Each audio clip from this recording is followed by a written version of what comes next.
What's up, people? Welcome to this episode of the Buy the Hood podcast or webcast because I don't know how you're consuming this content. I'm your host as always. My name is Jimmy, and as we start off every show, that is with gratitude. Thank you to anyone and everyone who supports us. Special shout out to all of our new YouTube subscribers, man, because we're trying to grow our YouTube page, trying to hit 10K before the end of 2024. That is the goal. So if you're listening to this on audio, make sure to go over to YouTube and hit subscribe. I'm by myself today for a quick show, but there's a couple of things I'm going to say before we get into today's topic. First and foremost, if you are listening to this on the audio, I hope you heard the little quick blurb that was put on our audio feed before this, which explains the new format of our audio feed. A lot more content coming. We got the new Bitcoin show starting next week. Stack Sats or Die Trying.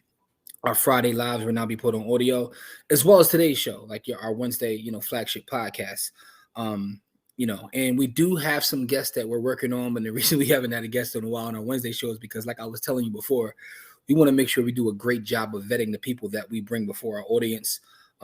We believe that, as we talk about Black wealth and as we, talk about personal finance, that integrity and people's character mean more than anything. So there's a lot of people we could have brought before you just for the idea of getting clicks and views, but we're not in it for that. We don't care if this gets 1 view or if it gets 1,000 views or 1,000,000 views. That doesn't matter to us. It's about taking our time and creating something that, outlasts us. And it's a good product. And we having great conversations and sharing good information and not putting out lies and deception and a bunch of grifting for our community. That's what we're about. And that's not taking a shot at anyone and saying that someone else is not doing that. But we just want to make sure we're doing a better job of, sharing our audience, whatever size that audience may be, with the people that listen to us, right? So with that being said, I'm here today just to have a quick conversation about debt, right? So let me pull up this article. And if you are listening to the audio, I'll put a link to this article in the show notes as well as the YouTube description. But we're going to talk about Robert Kiyosaki and we're going to talk about debt, right? So for those who may not know, Robert Kiyosaki went, semi-viral recently, talking about the levels of debt that he's in. I've seen several things on Twitter, TikTok, YouTube, the whole, all the socials talking about where Robert Kiyosaki stands in terms of debt. So here's an article from Benzinga, but I found it on Yahoo Finance, reading around Yahoo Finance. So let me read a little bit of it. It says, Robert Kiyosaki, Rich Dad, Poor Dad author, says, I am a billionaire in debt and calls Dave Ramsey an idiot for encouraging people to live debt-free, right? So Jenny Mancini wrote this article. And it says, Robert Kiyosaki, the author renowned for his best-selling book, Rich Dad, Poor Dad, has again captured the public's attention with his unconventional financial strategies, this time revealing a staggering $1.2 billion in debt. So he talked about being $1 billion in debt. I'm not going to read every word of the article. But one of the things that he says, let me read some of his direct statements. I can't leave this out.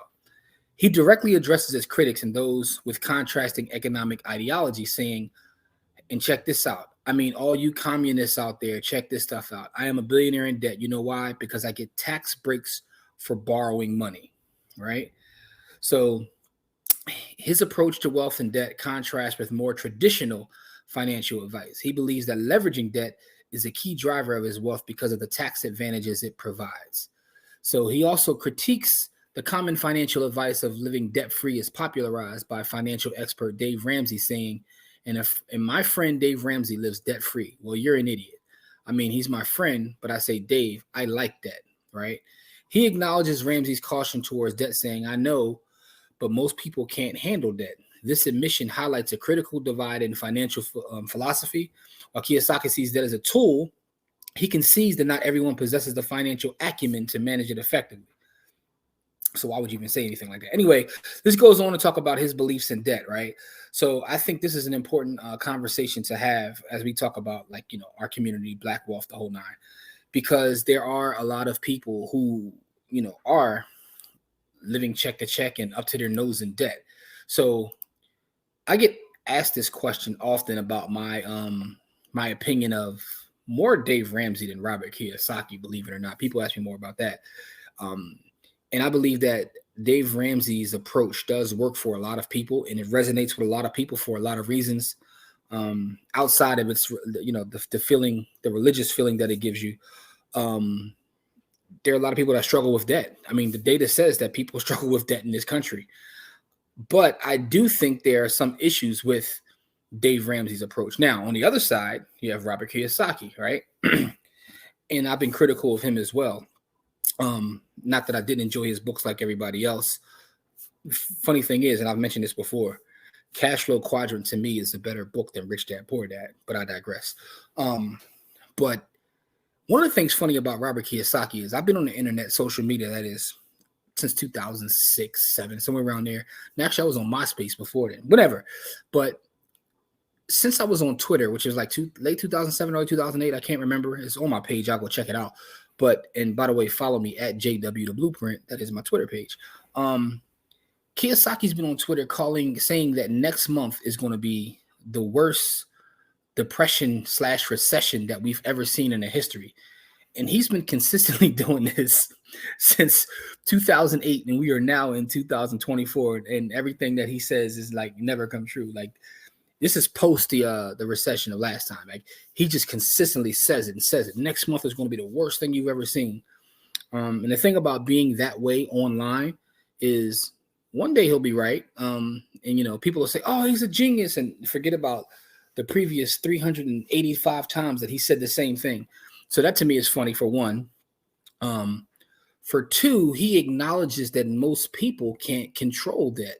So calling people an idiot doesn't really make sense to me. This is one of those situations where the truth somehow lies in the middle of these two philosophies. When you juxtapose one guy's position with the other guy, the truth is just directly somewhere in the middle, because one of the things I like to talk to people about, and I used to do this as a licensed professional when I was in the financial services, as opposed to being specifically real estate now, is personal finance is personal, right?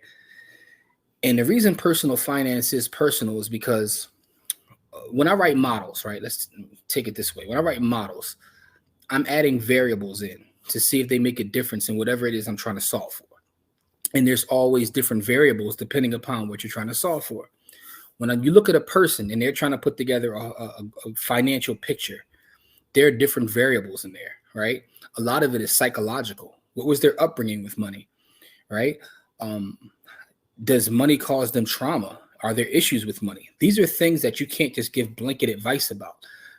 It's like the whole idea of, do you pay your mortgage off, or do you leverage the money within the home to do more things? There's no one-way approach. Mathematically speaking, it never makes sense to pay a mortgage off. The reason being is mortgage rates tend to be lower than what you can make in the traditional markets, right? So years ago, when I was in the insurance business, I studied with a gentleman by the name of Doug Andrews, who he's an author. His book is called The Last Chance Millionaire. And I had the privilege of studying directly with him and learning about how to leverage equity in homes to create, more income. But what I realized in going through that is, in my community, there's a lot of trauma around housing. People don't want to try these, take these necessary steps to kind of beat what they're paying in their mortgage. There's a certain level of fear they have just in operating in those spaces. Now, that's something we have to deal with. But in the meantime, the way we feel about our homes is something that has historical significance, and we can't discount that. So when we talk about the ideas of having debt, it's just not as simple as looking at the math. Looking at the math is one thing. That sense of security that people have from paying off their home, you can't really put a price tag on that, right? And not that everybody has that. I love the leverage debt to a certain extent. I'm not one of these guys who run out, buy business credit and blah, blah, blah. I'm not into all that, right? Because there's also another aspect of this conversation. There's a lot of responsibility that comes with leveraging debt. When you leverage debt, you're using OPM, which is what all the books tell you, other people's money. But there's a responsibility in dealing with other people's money. I was just looking at a big hedge fund manager. I think it's the guy that owns the Mets. And they were saying that he ran a hedge fund where he took in so much capital and created capital, and now he's a multi-billionaire, what have you. But he closed down his fund to go to a private family office. And one of the reasons he said was he didn't want to be responsible for other people's money, right? I totally understood that and understand that, or shall I say overstand that, because The fact of the matter is, when you're out in the real estate space and you're building these large portfolios, you have business partners built into your business. You know what I mean? You have a business partner in the bank that you're borrowing from to do it, and the government, because that's who you're going to pay your taxes to. So I understand the feeling of being lean, right? And scaling a certain way where you just don't have those responsibilities. I go back and forth times with the portfolio that I have remaining. I've had a bigger real estate portfolio, but even scaling down, I sometimes often think about, should I even get leaner? Because I look at it as a responsibility. I'm responsible to the banks that I have loans through. I'm responsible to, the people that I pay taxes to. I'm responsible for every tenant that I have to make sure that they have a safe, secure, and a great place to live. Those are responsibilities. So when you borrow money, it's not as simple as, hey, give me this money and I'm going to go do X with it. Like, you have to be responsible. If you're moving with integrity, right? If you're out here scamming, you're going to do what you want to do. But if you're moving with integrity, you have to be responsible with other people's money. So when you look at all those variables, I hate when people go on platforms and say, this is the way and this is the only way. Because the truth is, some people need Dave Ramsey. The other part of that is some people need Robert Kiyosaki, right? Some people are willing and able to manage said risk and able to scale and build huge businesses that they can then take those resources and give back and employ and help other folks. Some people are built like that. A lot of people aren't built like that. Some people will try to take that approach and will do nothing but harm themselves and others. But so it has to be personal. The other part of that, what makes you happy?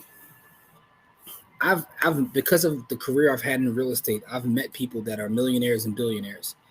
And people get upset when I say this. I've met some people that have capital that are depressed and miserable. I've also met people that don't have much and they're the happiest people in the world. So when you think about what actually makes you happy, are you going to be happy borrowing $1 billion even though you have all these buildings and you're just constantly running around trying to make this work, or trying to put systems in place so you don't have to run around? Or will you be happy just having what you have as long as you have a little nest egg and being able to live and take care of your family? I don't know the answer to that question because, again, that is also personal, but it's something that has to be thought about. The fact of the matter is, everybody doesn't want $1 billion business. I know that sounds crazy, especially on a channel that talks about wealth. We talk about community and we talk about these things. Everybody don't want $1 billion business. Recently when I was in New Orleans at FinCon, I was sitting in one of the sessions and the guy was talking about the wave of staying small and not hiring a bunch of people, but still building a multi-million-dollar business as a solopreneur. And the room was packed. There were a lot of people that were interested in that because they don't want the responsibility of having to deal with other folks. So I say all that to say, it's interesting to see these two different philosophies. And like everything else on the internet, people fall under one camp and they're either like, he's right or he's right. And, but it's always a more nuanced conversation. And like I said, the truth always lies somewhere in the middle, but it depends upon the person. Personal finance is truly personal. So that's my take on this situation. I would love to get some feedback from you guys.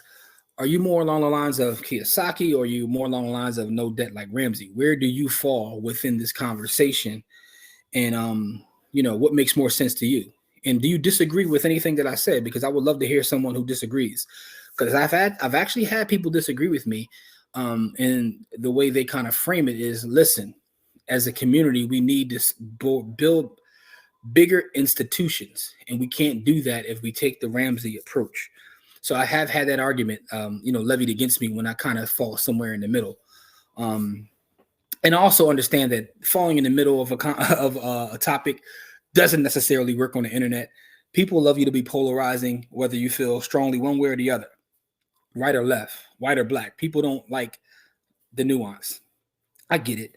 And I probably would grow faster if I just took one side and just went that way. But that's not what this is about. Again, I want to be honest with people. I want to be honest and create quality content and just tell the truth, because to me, the truth is important. And the truth is, everybody's not going to be Dave Ramsey and everybody's not going to be Robert Kiyosaki. Most people will fall in the middle, right? Everything always regresses to the mean. So that's just what it is. With that being said, make sure you share this video. Make sure you comment.